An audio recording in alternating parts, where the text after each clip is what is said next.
राधे राधे दोस्तों, आज हम आपको ऐसे बाबा की कथा सुनाएंगे जो श्री राधा रानी को अपनी पुत्री मानते थे। और जिस तरह से माँ बाप बेटी के ससुराल का कुछ नहीं खाते, वह बाबा भी ऐसा ही मानते थे। एक दिन वह बाबा बरसाने से नंदगाम जा रहे थे किसी काम से। वह सुबह सुबह घर से निकले तो कुछ खा पी के नहीं निकले थे। उन्होंने सोचा कि जल्दी जाऊंगा तो जल्दी लौट आऊंगा। जब बाबा निकले तो उनको बहुत देर हो गई लौटते समय। अब बाबा को रास्ते में चक्कर आने लगे और वे बैठ गए। अच्छा, नंदगांव के वहाँ पे लोगों ने उनसे कुछ कहा कि आप कुछ खा लीजिए बाबा। तो उन्होंने कहा नहीं, ये मेरी बेटी का घर है, मैं यहाँ कुछ नहीं खा सकता। तब बाबा वहीं पर ही मूर्छित होकर गिर पड़े।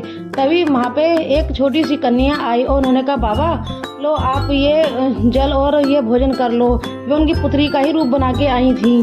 तब बाबा ने वह जल अंजन ग्रहण कर लिया, क्योंकि बाबा नंदगाम की सीमा से बाहर आ चुके थे। तब जब बाबा को थोड़ा होश आया और बाबा घर आए, तब उनकी पुत्री कह रही कि लाओ बाबा, मैं तुम्हारे लिए भोजन बना देती हूँ, आप सुबह सुबह जल्दी निकल गए थे।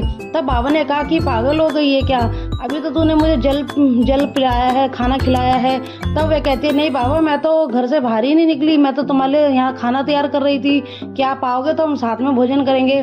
तब बाबा को याद आता है कि ये क्या हुआ मेरे से, ये तो मेरी स्वयं श्री राधा रानी ही मेरे से मिलने आई थी और उन्होंने मुझे देखो पिता का दर्जा दिया है। और जब उन्होंने मेरी ये दशा देखी तो वह स्वयं जल और भोजन मेले ले आई। अब बाबा को बहुत पछतावा हुआ, बाबा फूट फूट कर रोने लगे।